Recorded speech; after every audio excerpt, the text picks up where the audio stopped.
Halo para penggemar Suyanto.id, ketemu lagi saat ini. Semoga Anda semua selalu sehat walafiat dan sejahtera di tengah-tengah masa sulit saat ini.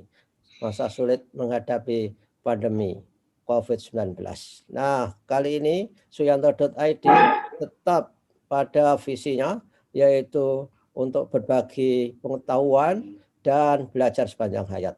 Tamu kita adalah luar biasa. Beliau adalah Bapak Dr. Ferdiansyah SEMM. Beliau adalah anggota Komisi 10 DPR RI. Anggota DPR yang paling senior untuk saat ini. Kita sapa dulu. Assalamualaikum Mas Ferdi. Waalaikumsalam Mas Yanto. Apa kabar? Alhamdulillah Mas, baik. Ya, nyapanya dua kali Mas. Satu, apa kabar? Yang kedua, P kabare. Yang ketiga, Damang Pak Yanto atau Kang Yanto. Kumaha Damang. Iya. Luar biasa. Mas Ferdi, ini kan pemerintah akan mengadakan rekrutmen terhadap ASN berskema P3K.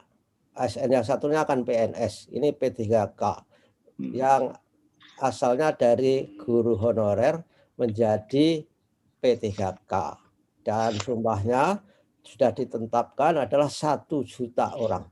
Nah, skema P3K ini seberapa penting di wacana atau di mata Komisi 10 DPR, Mas? Gimana ini?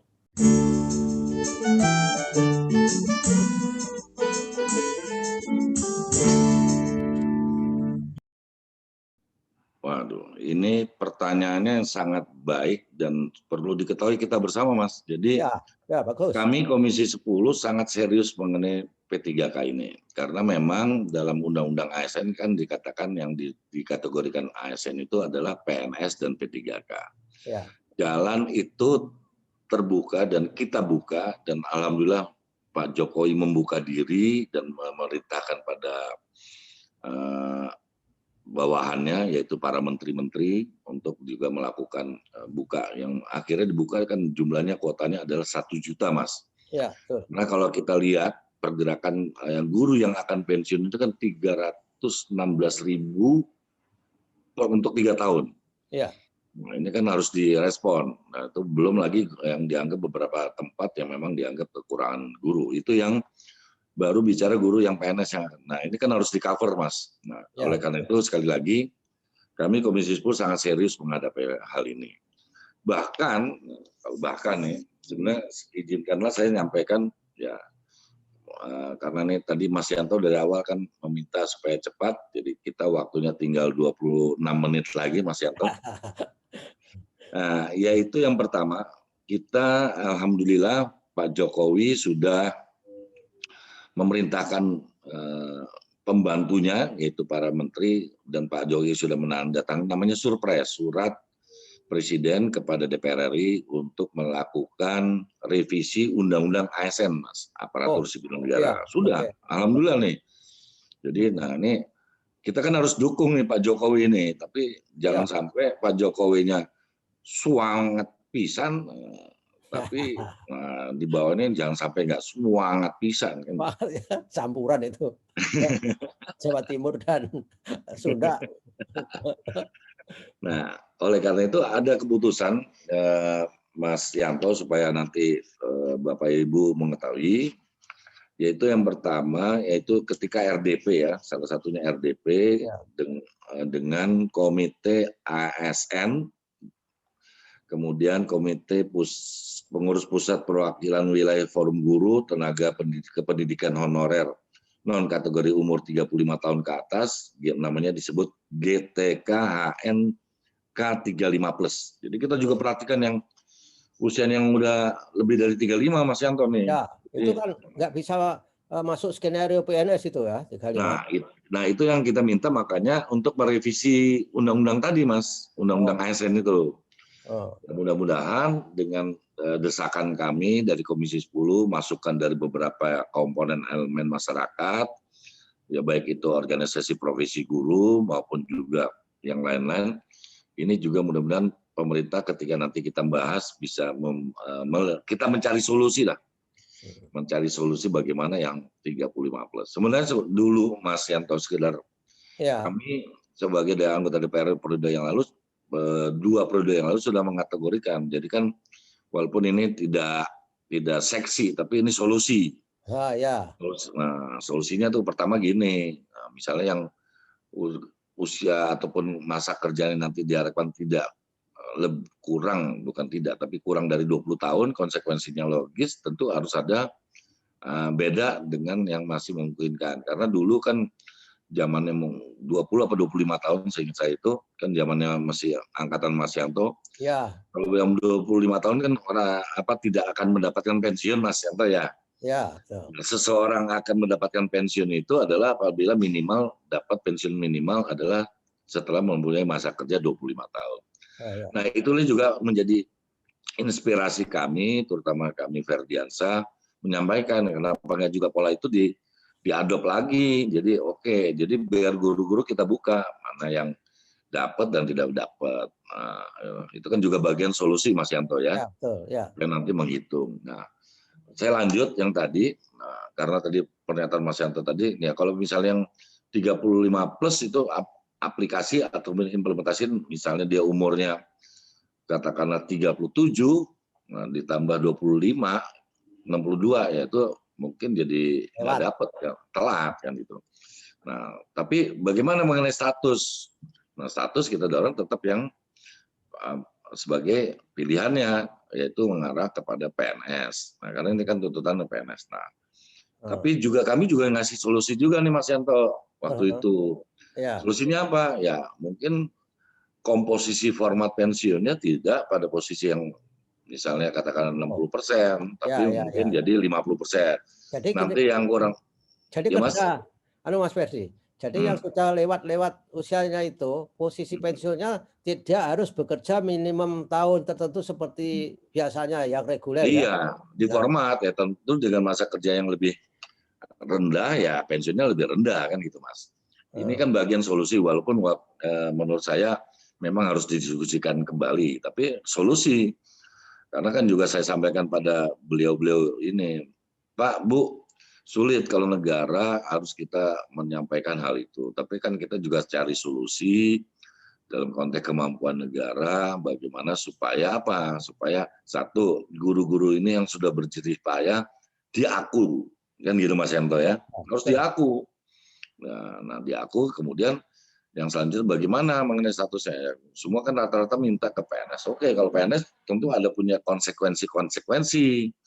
Tidak bisa nanti kan juga supaya tidak ada timbul iri dengan status PNS yang tidak berprofesi sebagai guru kan gitu Mas ya. Betul ya. Nah oleh karena itu ini juga bagian yang tidak terpisahkan. Menurut kami juga bukan hanya bisa dari guru, Mas Yanto. Kalau kita mengacu pada tahun 2010, ketika kami juga masuk namanya panja tenaga honorer. Oh ya. Nah itu Mas Yanto, itu yang kami tangani juga bukan guru, ada namanya satu, penyuluh pertanian, tenaga penyuluh pertanian. Kedua, tukang, bahasanya enak kan ya, tukang mandiin mayat di rumah sakit. Luar biasa. Ya kan, itu kita urus juga tuh Mas. Ya. Kemudian penjaga rel kereta api. Wah luar biasa. Kemudian penjaga mercusuar. Terus kemudian itu yang jaga pelabuhan apa? Saya lupa namanya istilah pelabuhan itu. Mualim mungkin ya, pokoknya yang kerjanya begadang-begadang jagain supaya apalah nggak tabrakan. Ya, kalau ya kapal bersandar itu Mas, ya kalau bahasa gampang diterima tukang parkir kapal lah. Ya. Nah, supaya nanti bersandar. Nah, sampai segitu kami melakukan itu. Nah, ini sebagai informasi betapa seriusnya Mas Yanto dan para pendengar yang budiman, Komisi 10 ataupun kami sebagai anggota DPR dan bersama teman-teman, tentu kami tidak sendiri, tentu karena kan juga kami bersama-sama memikirkan tentang guru terutama tidak hanya yang statusnya PNS, tapi juga guru yang non PNS untuk. Ya, tapi arahnya Komisi Hmm, 10 itu hmm, akan mencari solusi supaya P3K itu tidak semuanya P3K, walaupun sudah lewat 35 tahun, diarahkan PNS gitu skemanya, Mas? ya, maka itu kan kita sebenarnya dulu yang telah kami sampaikan, karena tuntutan semua kan pengennya PNS, Mas. PNS, ya. Nah, ini kan juga kekurangan informasi, mungkin pengertian ASN di benak beliau-beliau ini adalah selalu statusnya PNS. Ya, Padahal berdasarkan Undang-Undang Nomor 5 tahun 2014 tentang aparatur sipil negara bahwa PNS itu, ASN itu sekarang dibagi menjadi dua, yang ya, statusnya PNS dan yang statusnya P3K kan gitu. ya, pegawai pemerintah atas dasar perjanjian kontrak kerja gitu kan itu? Ya, pekerjaan antara waktu ya dengan waktu lah pekerjaan. Nah, memang jadi gini namanya sih pegawai pemerintah dengan perjanjian kerja. Oh, perjanjian kerja ya, bukan Nah, kontrak. nggak pakai Oke. waktu, Mas. Ya. Nah, itu kan mereka khawatir, Mas. Ada Hmm. yang mengatakan bahwa khawatir kalau di tengah jalan itu kontraknya perjanjian kerjanya dihentikan. Itu gimana menurut undang-undang? Nah, kan gini, Mas. Ada juga kan kekhawatiran bicara tunjangan lah. Tidak bisa Ya, kita ya, nggak usah bicara status dulu. Tunjangannya pun kan di PP Guru diatur. Mungkin Mas hmm, Yanto masih ingat lah waktu kita ya, ya, di Undang-Undang Guru dan Dosen juga kan diatur. hmm, Nah, tunjangan ini namanya juga tunjangan. Ini di luar status dulu. Tunjangan itu kan bisa ada variabelnya dalam hmm, PP Guru. Kan variabelnya ya, apa? Masa lama bekerja, variabelnya apa? Bobot kerja, variabelnya apa? Makanya dulu kan di dalam sempat juga naik pada masalah nasional yaitu pemenuhan jam mengajar 24 jam. Mas ya, Yanto pasti ingat dong. masih, masih, Nah, itu kan bisa saja itu terjadi variabel-variabel itu. Jadi saya juga sampaikan karena waktu itu kan isunya dari mohon maaf ini waktu RDP Kabalitbang sempat mengutarakan bahwa tunjangan profesi itu diberikan pada yang berprestasi. Saya bilang nanti dulu. Oh ini tidak sesuai dengan undang-undang guru dan dosen. ya, Tunjangan profesi itu adalah untuk orang yang berprofesi. Profesinya dalam hal ini adalah guru dan dosen. Kalau itu berkurang ataupun ulangi, bukan berkurang, ditiadakan ya nggak bisa. Tapi kalau soal plus dan minus bisa saja karena situasi dan kondisi kan gitu. ya, Karena tadi variabel-variabel tadi. Nah, oke. bahkan saya guyon nih Mas Yanto, nanti habis guru, nanti gurunya hilang, jangan-jangan nanti Mas Yanto nggak dapat tunjangan dosen. Aku mau pensiun. Nah, itu Mas. Itu yang gambaran. Tapi jadi kami sekali lagi sangat serius mengenai hal itu. Bahkan ya ini juga sebagai contoh di salah satu kesimpulan rapat, ya kan, terhadap 34.954 guru THK, maksudnya yang kedua nih THK 2 yang telah lulus seleksi tahun 2019 menjadi P3K masing-masing kementerian dan lembaga memberikan penjelasan sebagai berikut. Nah saya bilang loh, ini kalau soal tadi yang Mas Hendra dan nyangkut tes, loh Ya, iya, tapi tes ini juga kita udah ngasih solusi juga. Tes ini jangan dianggap nol. Misalnya tegas saja, passing grade-nya 9. hmm, Nah, tapi kalau guru misalnya sudah 20 tahun kerja, dia suruh bertarung sama yang muda ya kesian kan. Dia sudah punya katakanlah karya-karya, sudah punya dedikasi, loyalitas. Nah, kita ya, juga minta ada pembobotan. Misalnya, saya tegas saja, kalau yang sudah lebih 20 tahun ya dikasih lah bobotnya 2. hmm, Memang harus tetap tes karena undang-undang yang berlaku masih tes, Mas. ya, Nah, misalnya bobotnya 2. Jadi kalau yang 20 tahun dia untuk mencapai nilai 9, dia tinggal nyari nilai 7 gitu Mas Yanto. oh ya, ya, Misalnya yang 15 tahun dapat tambahan bobot tambahan diskresi nilainya 1,5. Jadi untuk dia mencapai nilai 9 dia cari tinggal 7,5. Kan cukup arif usulan kami dari Komisi 10 kepada pemerintah kan gitu, terutama Kemendikbud.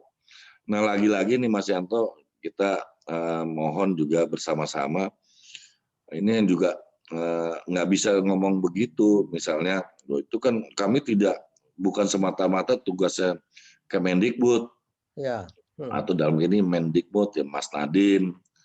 Nah, tapi jangan lupa, saya tidak bosan-bosannya mengutarakan bahwa dalam undang-undang yang masih berlaku namanya Undang-Undang Nomor 20 Tahun 2003 mengatakan di butir 30 pasal 1 butir 30, menteri adalah menteri yang bertanggung jawab dalam bidang pendidikan, yang nggak bisa lari dari kenyataan dong. Ya memang terkait dengan Kemenpan RB, memang terkait dengan BKN, memang terkait dengan Kementerian Dalam Negeri, memang terkait dengan Kementerian Keuangan. Tapi leading sektornya ataupun penjurunya kan Kementerian Pendidikan dan Kebudayaan, dalam ini pimpinan Mas Nadiem Makarim. Nah, tapi gimana Mas Ferdi? Usulan di Raker dan RDP Raker itu, saudara-saudara para pendengar Suyanto.id, Raker itu adalah rapat kerja yang terdiri dari menteri dan jajarannya dengan Komisi 10. Kalau RDP itu adalah rapat eselon 1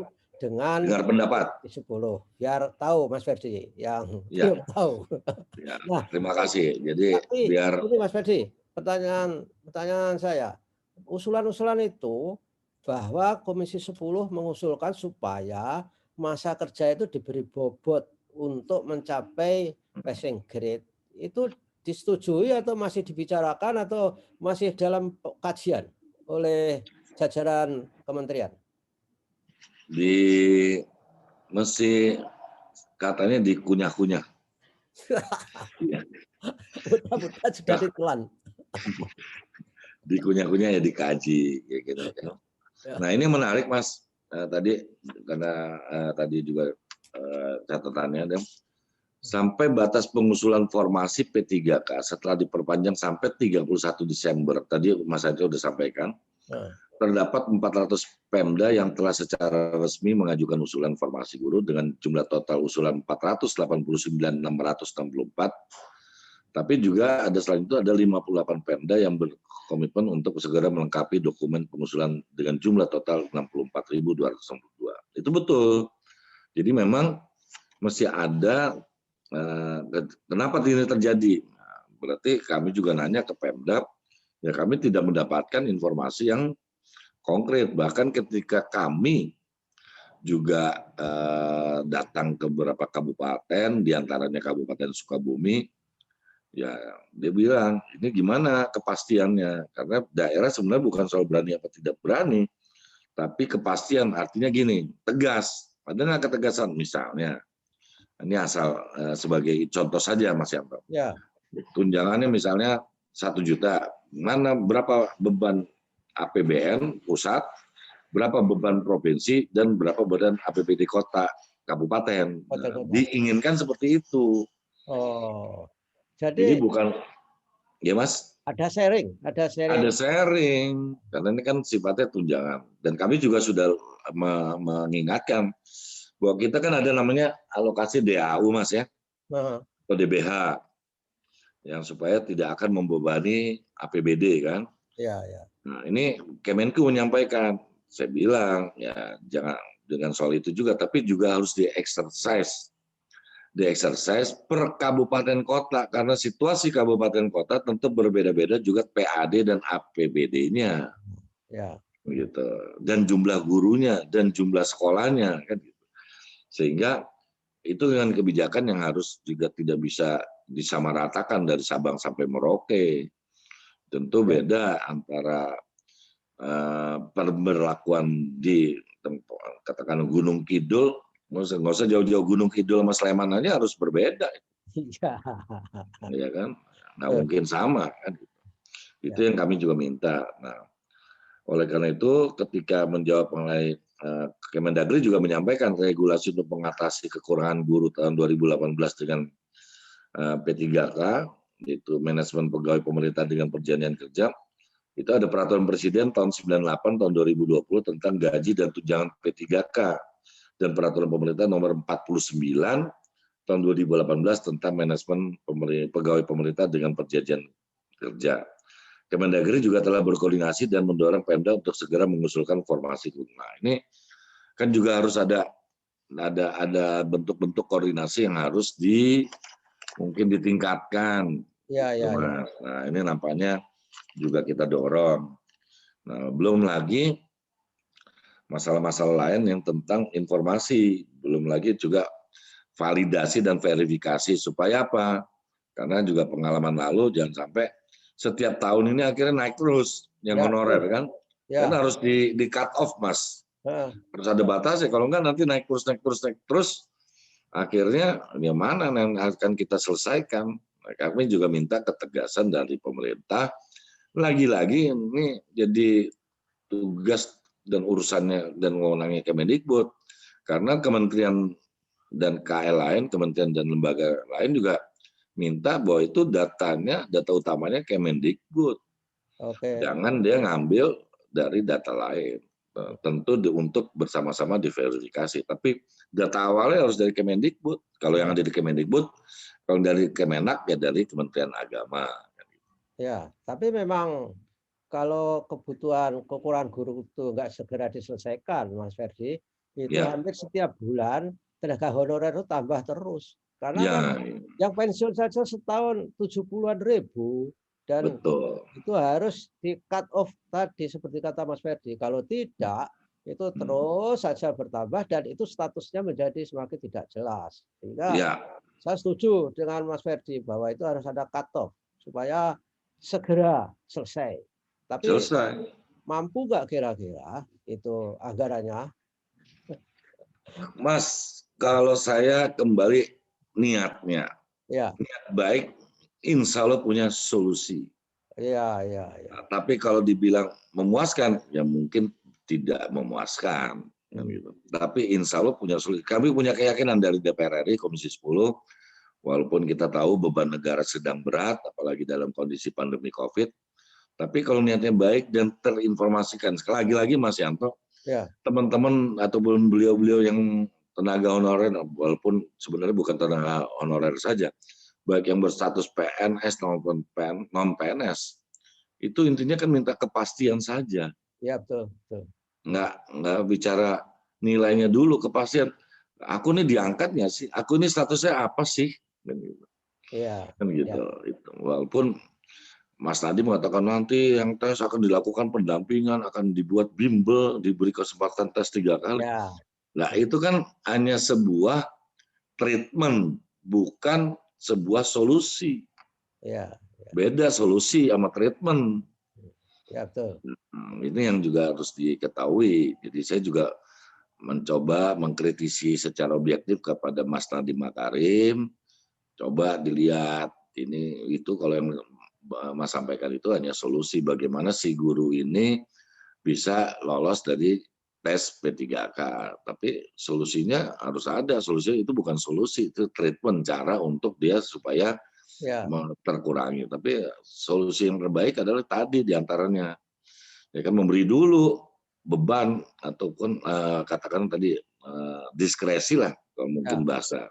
Oh, Yang 20 tahun kasih 2 ya, poin, yang 15 tahun kasih 1,5 poin, ya, yang 10 tahun kasih 1 poin, yang kurang dari 10 tahun kasih setengah poin. Jadi kan nggak mungkin dan tidak arif dan bijaksana kalau misalnya maaf nih kalau guyonnya nih ya. Mas Yanto seumur Mas Yanto suruh lawan ngitung sama anak milenial ya kalah Mas Yanto kan kalah cepet kita Mas ya nggak. Ya betul, betul.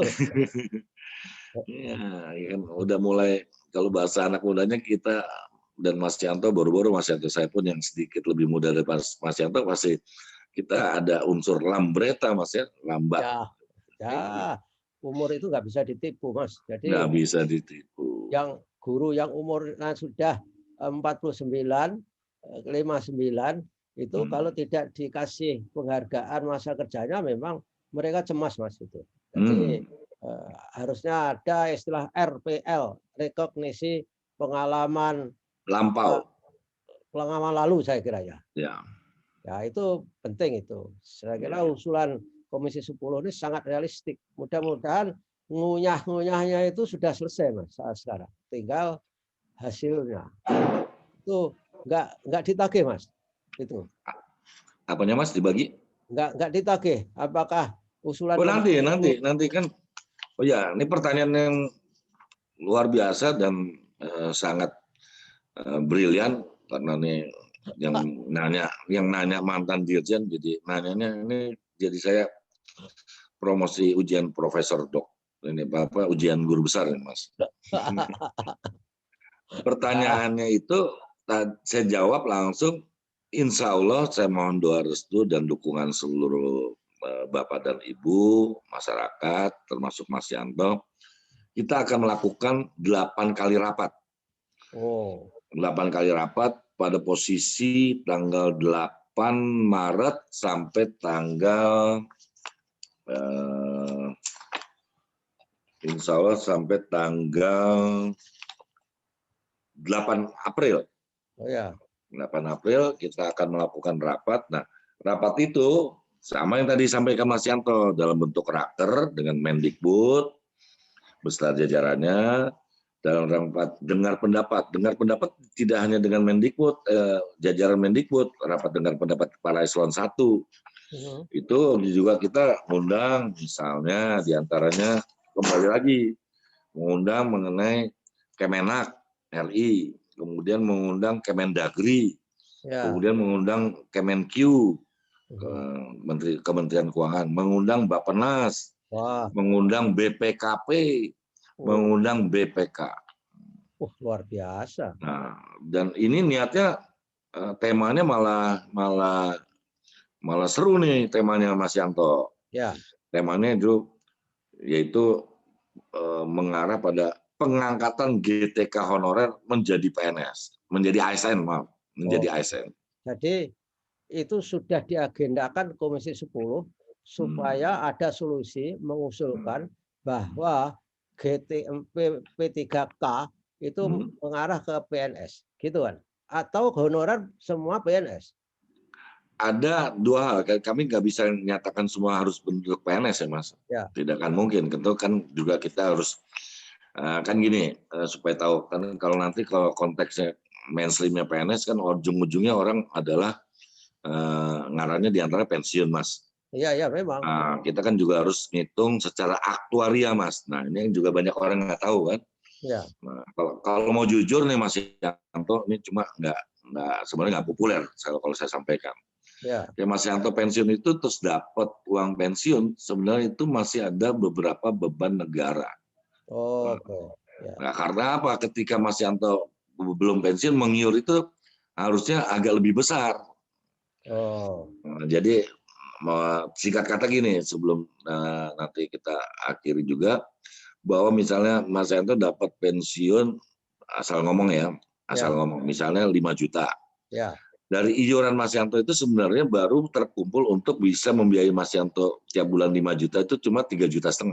Iya. Akhirnya yang 1,5 juta itu menjadi beban APBN setiap tahun. Setiap tahun. Iya. Itu makanya dulu ada wacana kan. Ya. Kalau gitu pensiun dikasih uang pesangon aja. Misalnya 2 miliar. Gitu. Nah, tapi ini yang juga harusnya kita hitung ulang, terutama di Kementerian Keuangan soal aktuaria. Gitu. Nah, ini bagaimana? Konsekuensi logisnya saya bilang sih, kalau mau, tapi kan kembali lagi keterbukaan aja Mas Yanto ya. Kalau rakyat diberikan informasi yang transparan tapi akuntabel juga bisa nerima kok Mas Yanto. Atau bahkan iurannya dinaikkan. Nah, iurannya dinaikkan. Saya kira itu kan solusi. Solusi.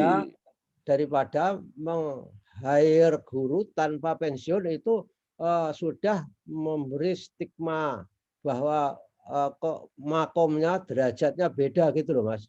Ya, iya. Ya itu yang saya bilang format-format tadi kan misalnya yang masa kerja kurang dari 25 tahun mungkin 50% kan gitu Mas ya. Yang kurang dari 20 tahun misalnya 45%, yang kurang dari 15 tahun 40%. Terus saja menurun sesuai dengan sisa jumlah masa kerja kan. Ya, dan itu lebih baik begitu dari tidak diberi sama sekali. Kan apa? Itu namanya gotong royong Mas itu. Gotong Antara royong. gotong royong antara guru dan pemerintah. Tapi saya sangat mengapresiasi keinginan Komisi 10 Mas Ferdi dan teman-teman untuk memperjuangkan supaya ada RPL, ada masa kerja guru honorer itu luar biasa itu.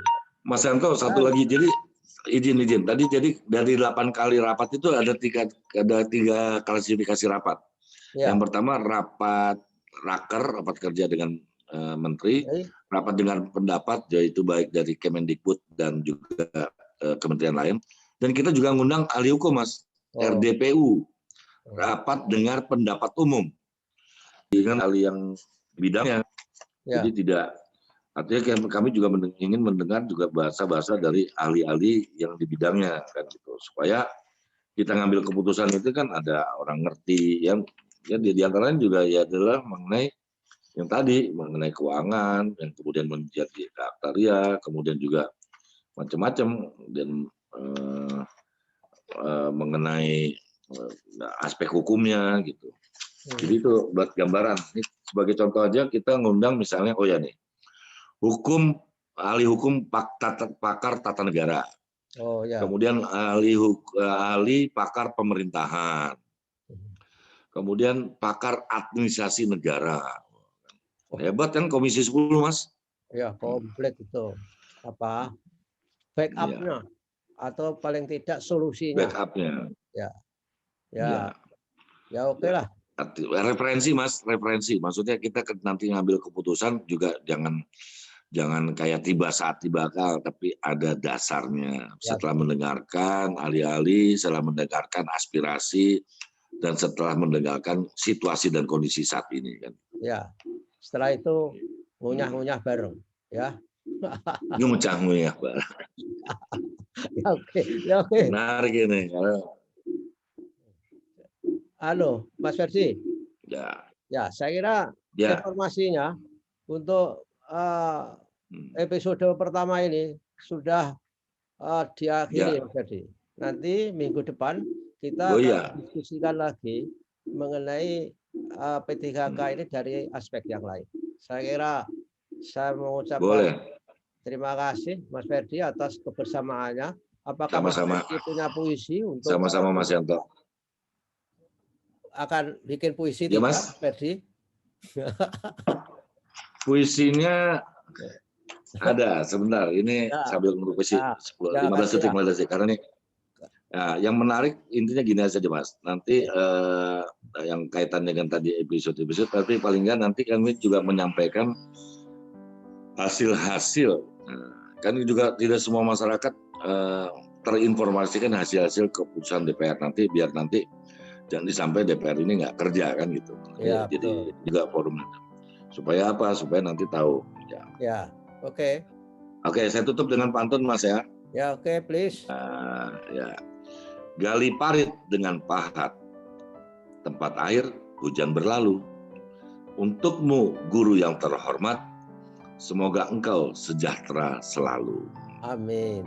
Wah. Satu lagi Mas, satu lagi. Luar biasa.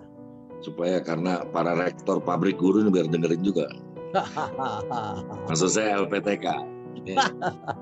LPTK kan dulu kan kita pelesetin pabrik guru kan. Gitu. Ya pabrik guru ya memang apa-apa. Ya ini sekali-sekali pakai nama dapil ya Mas ya. Ya boleh. Di Garut banyak pariwisata. Promosi Mas.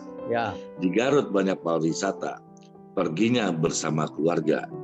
Mari sejahterakan guru Indonesia dengan terus tingkatkan kompetensinya. Wah. Atur nuhun. Mudah-mudahan menjadi doa dan dikabulkan Allah Mas Ferdi puisinya. Ya oke lah. Amin. Terima kasih ya Mas Ferdi. Assalamualaikum warahmatullahi wabarakatuh. Ya. Waalaikumsalam. Terima kasih Mas Yanto. Terima kasih. Sehat selalu dan selalu semangat untuk kepentingan tenaga pendidik dan pendidik di Indonesia, utamanya guru dan dosen. Amin. Sampai ketemu lagi.